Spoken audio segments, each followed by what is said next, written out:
Um homem orava todos os dias, lia a Bíblia, cantava nos cultos, mas não sentia mais nada. Numa noite, ajoelhado no escuro, percebeu que havia um pecado que ele nunca confessou, escondido sob sua própria rotina religiosa.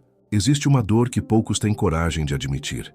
Você ora, mas as palavras saem da boca e não tocam o céu. Você abre a Bíblia, lê o capítulo inteiro e fecha o livro sem sentir que Deus falou. Você canta no culto, levanta as mãos, mas por dentro há um deserto onde antes havia um rio. Se isso descreve você hoje, quero que saiba de uma coisa. Você não está sozinho, e essa condição tem nome, tem causa, e graças a Deus, tem cura. Charles Spurgeon, aquele que a história chamou de príncipe dos pregadores, conhecia bem essa enfermidade da alma. Ele pregou certa vez que existem pecados que não gritam, não fazem escândalo, não aparecem nos jornais, mas corroem a vida espiritual do crente como a ferrugem corrói o ferro por dentro, silenciosamente, até que um dia a estrutura cede sem aviso. Spurgeon dizia que o crente raramente cai de repente numa grande transgressão. Ele escorrega devagar através de pequenas concessões que a consciência aprendeu a ignorar. Pense bem, ninguém acorda um dia decidido a se afastar de Deus. Isso acontece aos poucos. Um pensamento que você deixou de resistir, uma palavra amarga que você guardou em vez de perdoar, um hábito pequeno que você escondeu até de si mesmo. Nenhuma dessas coisas parece grave o suficiente para confessar em público, e por isso o inimigo as usa exatamente assim, pequenas, discretas, silenciosas. E enquanto elas ficam escondidas dentro de você, elas vão secando gota a gota a sensibilidade que antes reconhecia a voz de Deus. O profeta Davi entendeu isso depois de viver um tempo de silêncio espiritual em sua própria vida. No Salmo 32, versículo 3, ele escreveu que, enquanto se calou, os seus ossos se envelheceram pelo seu bramido durante todo aquele dia. Repare bem nessa imagem. Não foi um pecado gigantesco que o destruiu primeiro. Foi o silêncio sobre esse pecado. Foi a recusa em trazer à luz aquilo que ele insistia em manter escondido. E o resultado não foi paz. Foi um cansaço profundo, uma exaustão da alma que nenhuma rotina religiosa conseguia disfarçar. Talvez você tenha vivido isso sem saber nomear. Você continuou frequentando a igreja, continuou orando antes das refeições, continuou postando versículos, mas por dentro alguma coisa endureceu. As lágrimas que antes vinham fácil durante a adoração já não vêm mais. A convicção que antes te acordava de madrugada já não incomoda tanto. E o pior, você começou a se acostumar com essa distância, como se fosse normal, como se fizesse parte de ser cristão há muito tempo. Não é normal. E Deus não desistiu de você. Essa secura silenciosa não fica só entre você e Deus. Ela vaza para fora. Aparece na impaciência com quem você mais ama. Aparece na irritação fácil, no julgamento apressado, naquela frieza que se instala nas conversas em casa sem você conseguir explicar de onde ela veio. Muita gente busca respostas em terapia, em mudança de rotina, em novos hábitos de disciplina e até encontra alívio momentâneo, mas a raiz continua ali, escondida, porque a raiz não é emocional, é espiritual. É um pecado que nunca foi trazido à luz, e enquanto ele permanecer escondido, vai continuar drenando devagar a capacidade que você tem de amar, de perdoar e de sentir a presença viva de Deus no seu dia a dia. A Escritura nos dá um caminho claro, e ele não é complicado, embora seja difícil pela nossa própria resistência em admitir a verdade sobre nós mesmos. Provérbios, capítulo 28, versículo 13, diz que aquele que encobre as suas transgressões nunca prosperará, mas o que as confessa e deixa alcançará misericórdia. Está ali, escrito há milhares de anos, a resposta para essa secura que você sente hoje. O problema não é a existência do pecado. Todos nós lutamos com isso. O problema é a ocultação. É guardar embaixo do tapete da religiosidade aquilo que precisa ser trazido à luz. Spurgeon costumava dizer que uma consciência que se acostuma a abafar pequenas convicções acaba perdendo a capacidade de sentir as grandes. É como um ouvido que, exposto a ruído constante, deixa de perceber sons mais suaves. Sua sensibilidade espiritual funciona da mesma maneira. Cada vez que você ignora aquele incômodo interior, aquele peso leve que o Espírito Santo coloca sobre um pensamento ou uma atitude, você está, sem perceber, calejando o próprio coração. E um coração calejado não sente a presença de Deus com a mesma intensidade de antes. Não porque Deus se afastou, mas porque a capacidade de percepção foi ficando embotada. Existe uma diferença enorme entre pecar e viver acomodado dentro do pecado. Todo ser humano peca. A Escritura é honesta sobre isso. Mas existe uma distância grande entre tropeçar e se instalar, entre cair e construir uma casa dentro da queda. E é exatamente essa acomodação silenciosa que seca aos poucos a sede espiritual que antes te levava a buscar a Deus com sinceridade. Se você sentiu o coração apertar em algum momento dessas últimas palavras, não ignore isso. Esse aperto pode ser exatamente o Espírito Santo tentando furar a crosta que se formou por cima da sua sensibilidade. Não abafe esse sentimento com mais uma atividade religiosa, com mais um culto assistido por obrigação.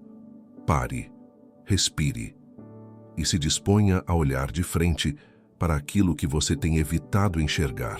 Nas próximas partes deste vídeo, eu vou te mostrar, com base na palavra e no exemplo de homens que enfrentaram essa mesma secura espiritual, como identificar exatamente onde está o pecado silencioso que tem drenado sua comunhão com Deus e, principalmente, como restaurar essa sensibilidade que parecia perdida.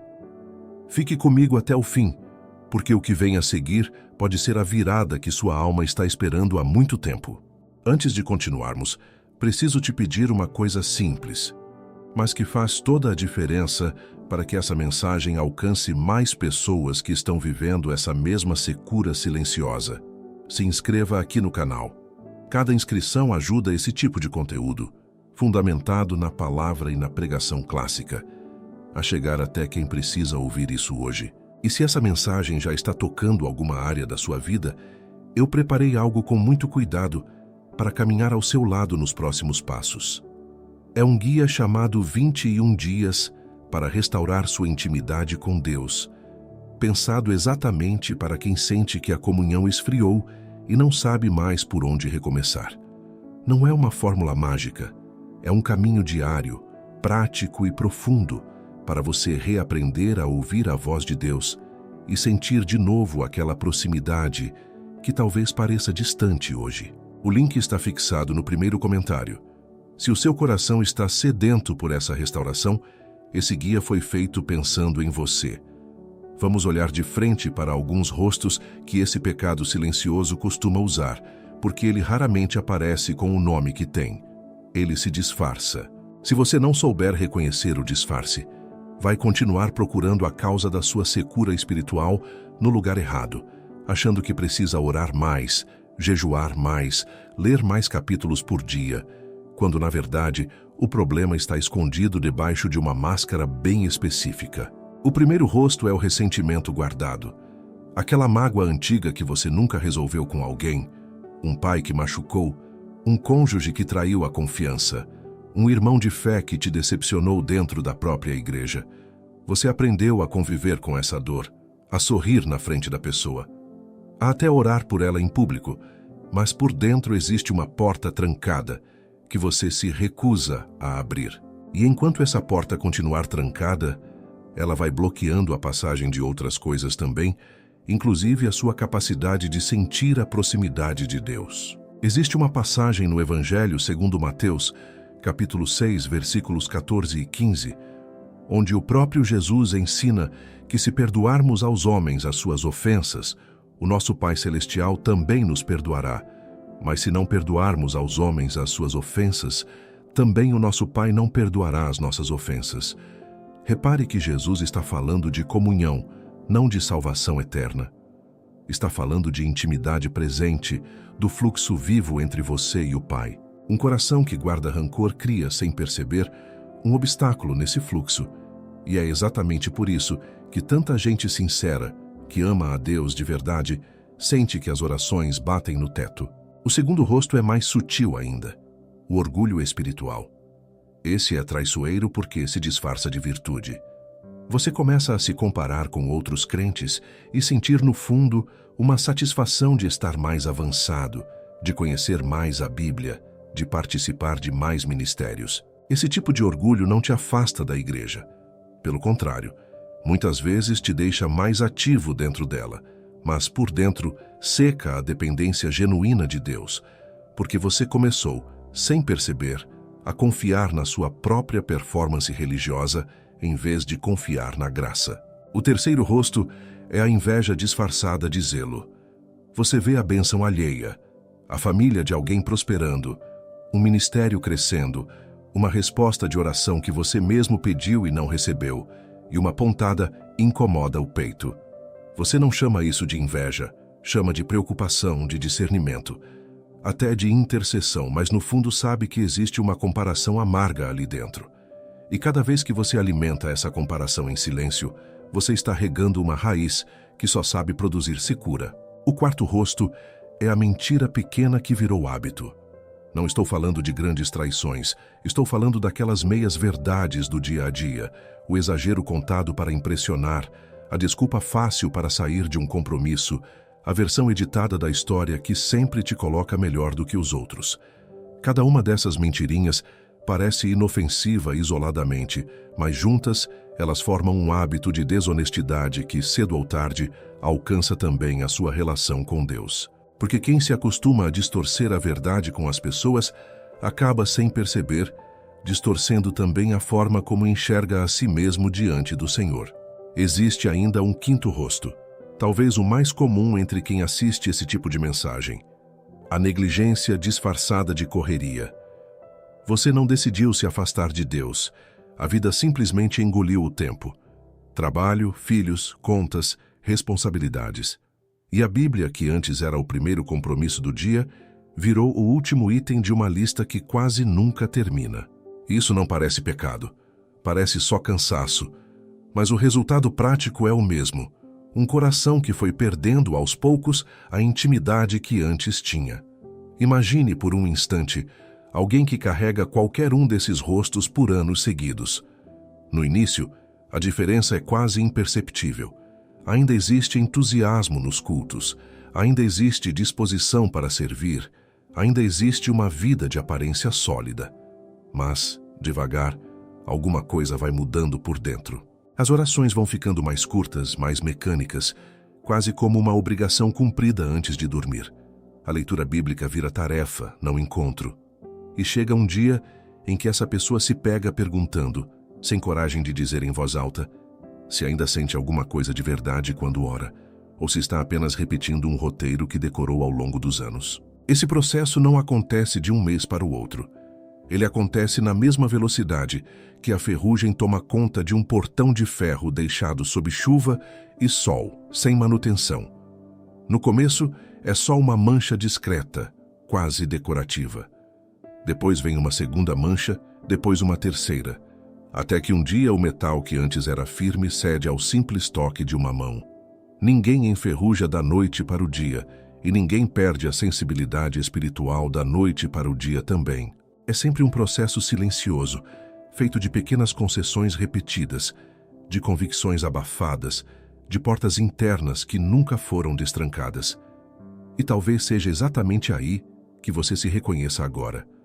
Não numa grande queda, não num escândalo, mas nesse desgaste silencioso que ninguém ao seu redor percebe, porque por fora tudo continua funcionando. Você ainda vai à igreja, ainda serve, ainda sorri nas fotos do grupo de oração. Só você sabe o quanto, por dentro, as coisas mudaram. Repare que nenhum desses 5 rostos é espetacular. Nenhum deles daria manchete.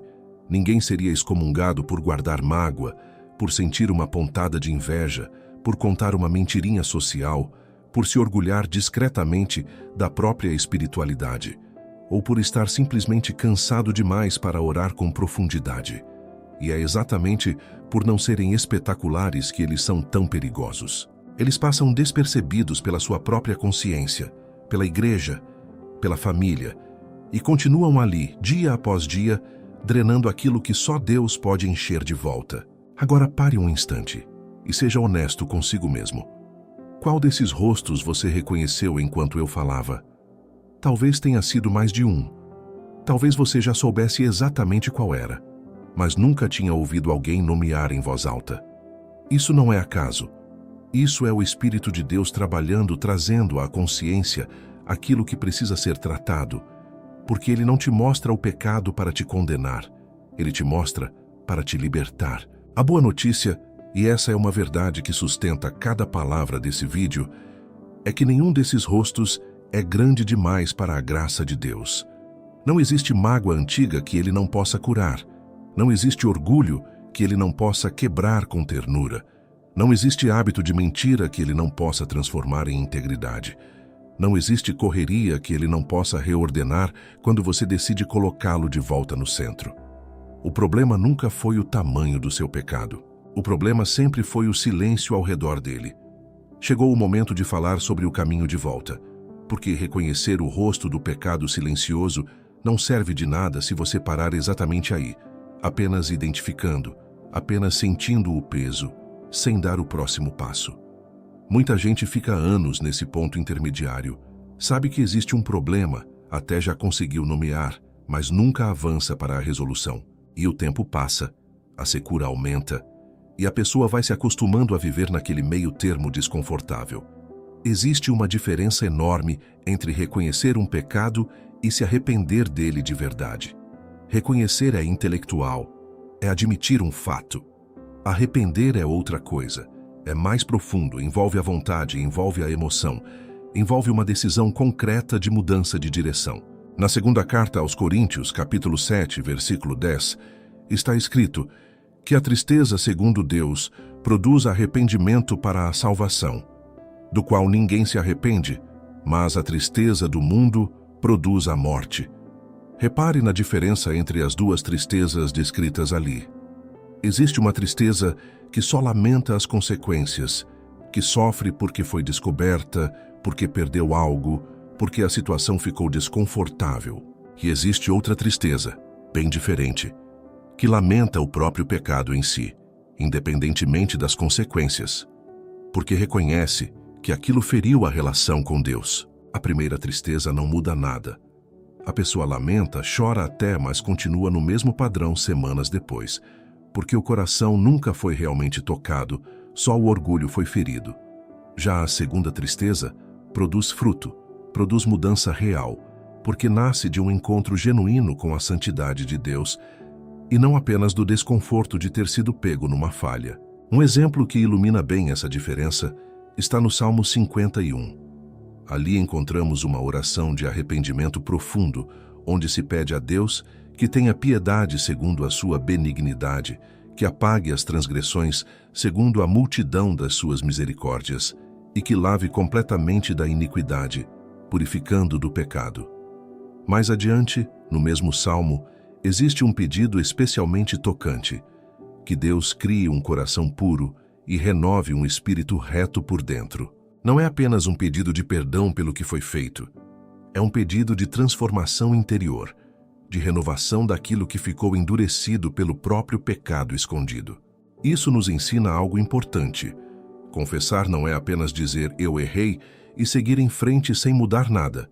Confessar de verdade envolve pedir a Deus que faça uma obra interna, que renove a própria capacidade de sentir e perceber as coisas espirituais que foi ficando embotada com o tempo. Você não consegue restaurar sozinho aquilo que só o Espírito Santo pode renovar. Por isso, o pedido certo não é apenas me perdoa, é também me transforma por dentro. Vale reparar também que esse arrependimento genuíno nunca produz desespero, produz esperança. Existe uma armadilha comum entre pessoas sinceras. Ao reconhecer o próprio pecado com clareza, elas caem num ciclo de autocondenação que não vem de Deus, vem do próprio coração ferido, ou até de uma voz acusadora que insiste em repetir que você é indigno demais para ser restaurado. Esse tipo de peso não é convicção, é condenação, e existe diferença clara entre as duas. A convicção do Espírito Santo sempre aponta para um caminho, sempre abre uma porta de esperança, mesmo doendo. A condenação apenas tranca você dentro da culpa, sem oferecer saída nenhuma. Se você está sentindo apenas peso sem esperança, sem vontade de se aproximar de Deus, vale desconfiar da origem desse sentimento. A verdadeira obra do Espírito sempre te aproxima, nunca te afasta ainda mais. Ele mostra o pecado para que você corra para o Pai, não para que você se esconda ainda mais, como Adão se escondeu entre as árvores depois da queda. E é curioso perceber que o primeiro movimento de Deus diante daquele esconderijo não foi punição imediata. Foi uma pergunta cheia de convite. Onde você está? Essa mesma pergunta ecoa até hoje para quem está lendo ou ouvindo essas palavras. Não é uma pergunta de acusação, é uma pergunta de busca. Deus sabe exatamente onde você está escondido, mas Ele quer que você mesmo reconheça e saia de trás da árvore. Existe um passo prático que muita gente pula por medo ou por orgulho. Trazer o pecado escondido para a luz de forma concreta, não apenas numa oração genérica de domingo. Isso pode significar procurar aquela pessoa que você guarda mágoa e, com humildade, resolver a situação mesmo que doa. Pode significar admitir para si mesmo, sem mais desculpas, que aquele hábito de comparação e inveja precisa ser cortado pela raiz. Pode significar parar de justificar aquelas pequenas mentiras que você conta para parecer melhor do que é. Pode significar reorganizar a agenda para que Deus volte a ser prioridade real, não apenas discurso. Nenhum desses passos é confortável. Todos eles exigem humildade, e a humildade nunca é agradável no momento em que é exercida, mas sempre produz um fruto que compensa cada desconforto vivido. A pessoa que se humilha diante de Deus para tratar aquilo que estava escondido descobre, do outro lado, uma leveza que nenhuma outra tentativa de solução conseguiu proporcionar. Porque o peso que você carregava não era só emocional, era espiritual, e apenas uma solução espiritual poderia realmente aliviá-lo. Existe também um elemento que muita gente esquece nesse processo. A graça não é apenas o ponto de partida da vida cristã. Ela continua sendo o combustível para cada dia depois da conversão. Você não precisa se apresentar diante de Deus com uma lista perfeita de méritos para merecer restauração. Não é assim que funciona. Deus não está esperando você se limpar sozinho para depois se aproximar. Ele se aproxima primeiro. Ele mesmo faz a limpeza e tudo o que Ele pede da sua parte é sinceridade.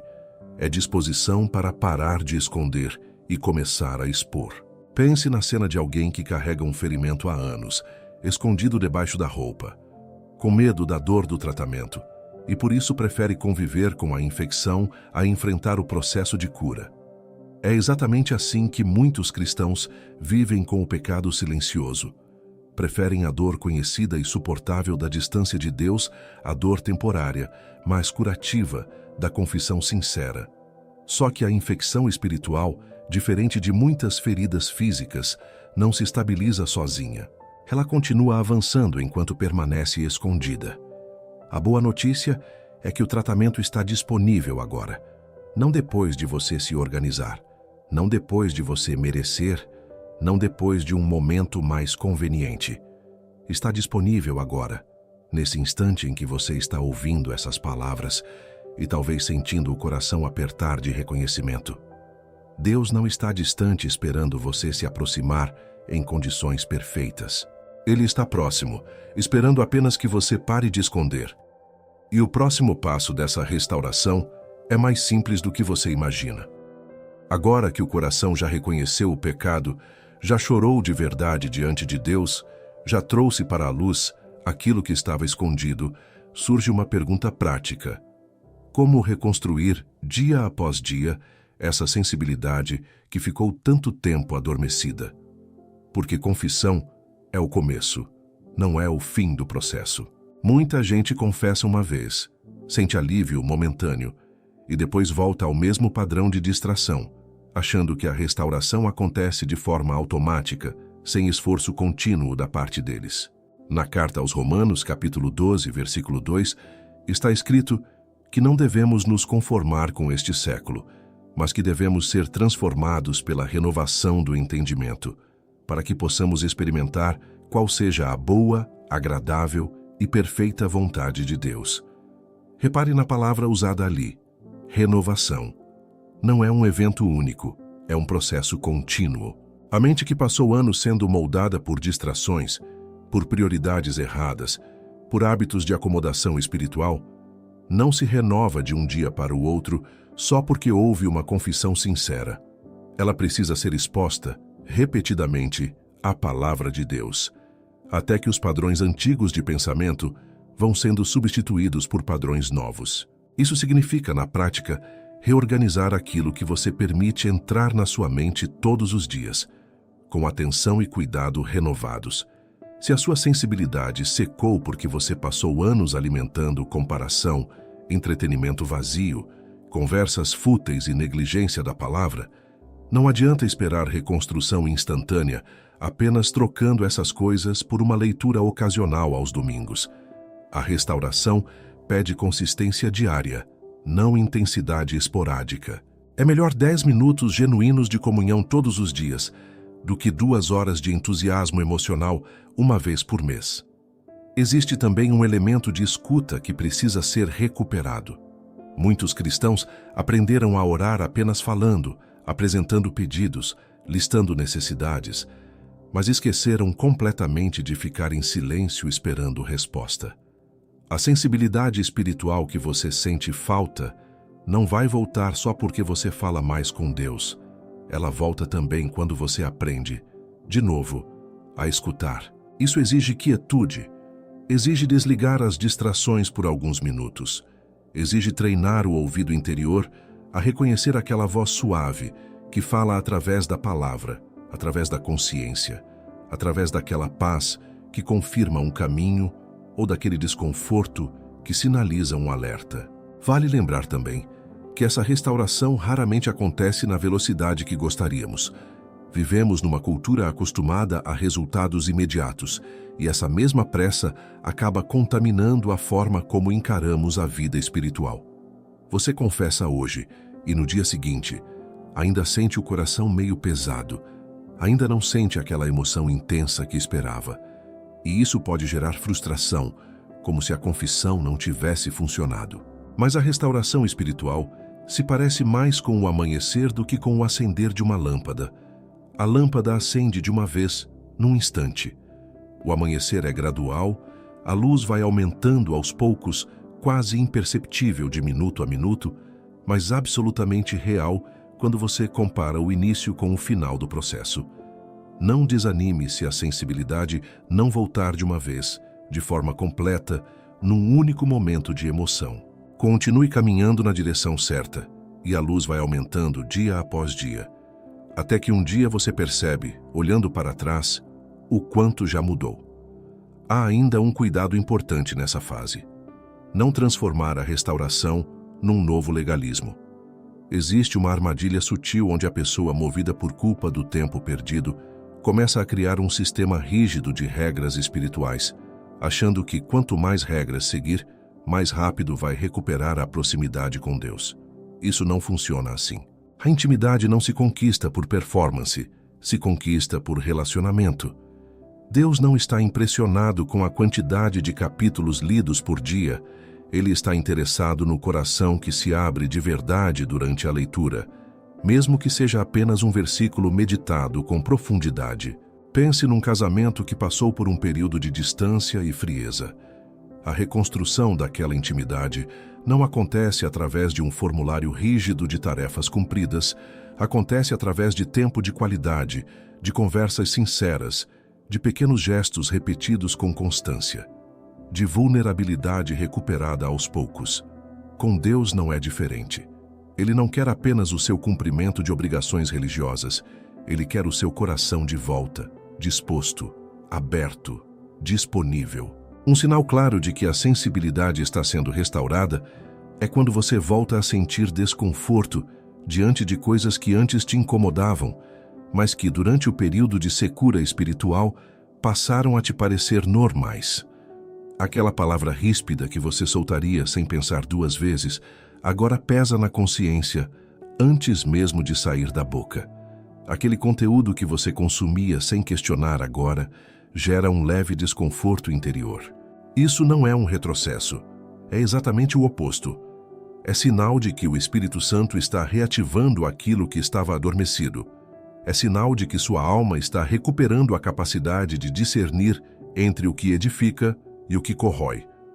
Perceba também que esse desconforto renovado costuma vir acompanhado de uma alegria que parecia esquecida, uma leveza ao acordar, uma vontade genuína de abrir a Bíblia sem sentir que é mais uma tarefa da lista do dia. Outro elemento fundamental nessa reconstrução é a comunidade.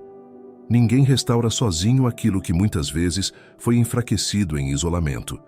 Existe uma tendência natural de, quando estamos espiritualmente secos, nos afastarmos ainda mais das pessoas que poderiam nos ajudar, por vergonha, por medo de julgamento, por cansaço de fingir que está tudo bem.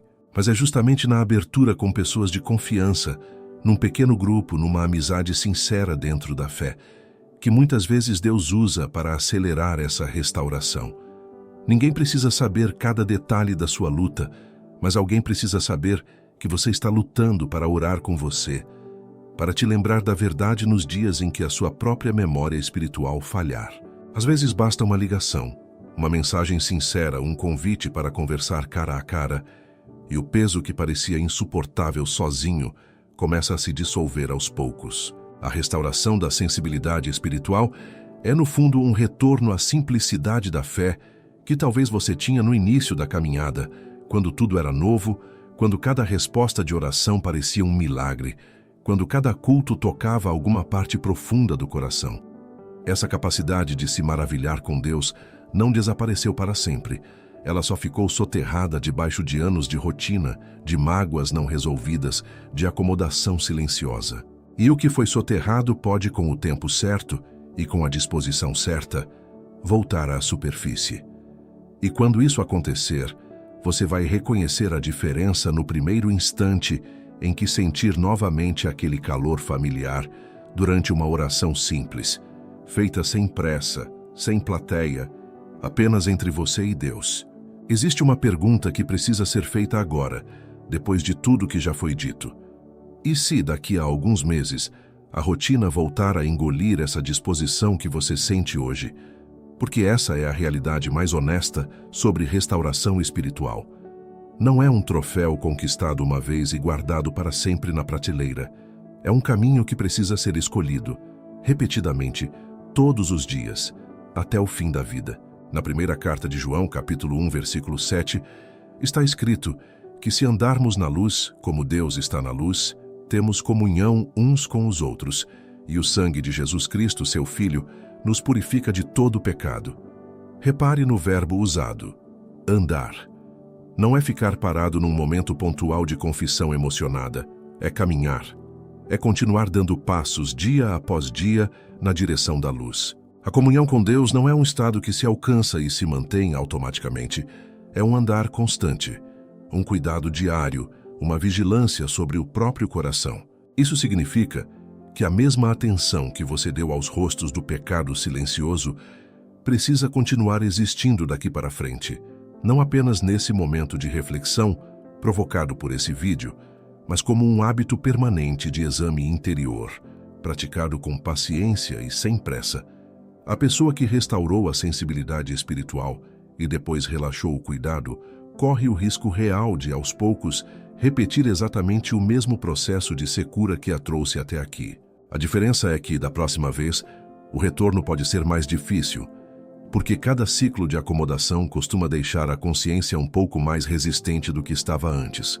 Por isso é tão importante criar, de forma prática e consciente, um ritmo sustentável, não uma intensidade passageira, movida apenas pela emoção deste momento presente. Um ritmo sustentável envolve tempo diário com Deus que caiba de verdade na sua rotina. Não um ideal impossível que você vai abandonar na primeira semana corrida. Envolve honestidade regular consigo mesmo, parando de tempos em tempos para perguntar: existe algo que estou escondendo agora? Algum rosto do pecado silencioso que já reconheci em teoria, mas ainda não tratei na prática? Envolve também relacionamentos de prestação de contas, pessoas que têm liberdade para te perguntar como está a sua caminhada e que você permite que perguntem de verdade, sem defesas automáticas. Há uma dimensão dessa vigilância que merece atenção especial. A forma como você lida com pequenas quedas ao longo do caminho, porque elas de fato vão acontecer, mais cedo ou mais tarde, mesmo depois de toda essa restauração. Ninguém caminha essa jornada de restauração sem tropeços ocasionais, sem dias de negligência, sem momentos em que a irritação vence antes da paciência, em que a preguiça espiritual fala mais alto que a disciplina. A questão não é se você vai tropeçar. A questão é o que você faz no instante seguinte ao tropeço. A pessoa que aprendeu a lição desse pecado silencioso não trata a queda pequena com o mesmo silêncio de antes. Ela reconhece rápido, confessa rápido, se levanta rápido, sem se afundar em culpa nem se acomodar na desculpa. Existe uma diferença enorme entre cair e ficar caído. Todo caminhante tropeça em algum ponto do percurso. Isso faz parte da condição humana, mas o caminhante sábio não faz do tropeço um lugar para montar acampamento.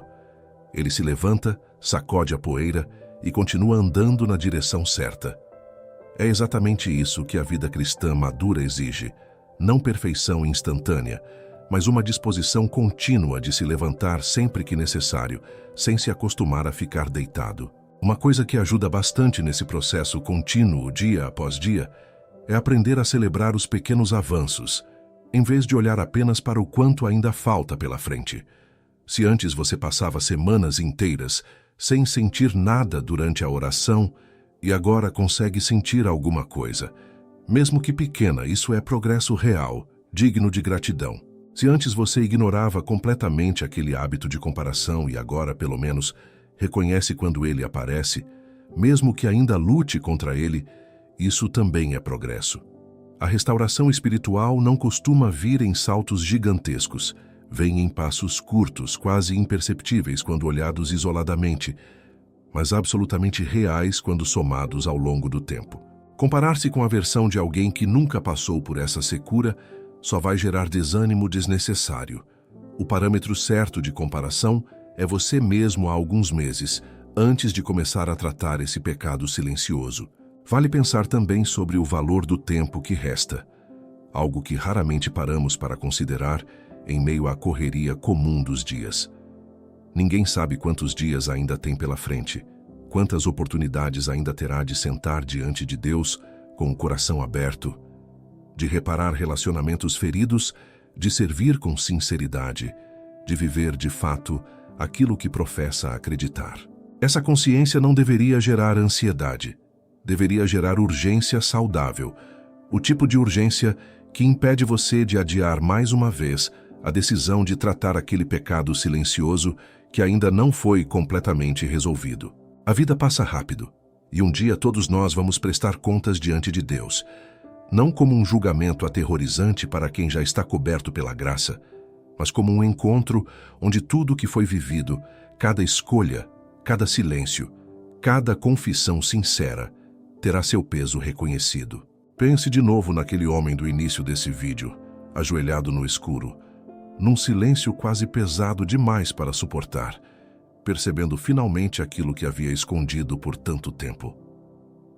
O que diferencia essa cena de tantas outras histórias parecidas de estagnação espiritual não é apenas o momento exato da percepção, é o que ele decide fazer logo depois dela. Alguém pode reconhecer a verdade sobre si mesmo e, ainda assim, escolher continuar escondendo, adiando, justificando, empurrando a decisão real para um amanhã que talvez nunca chegue.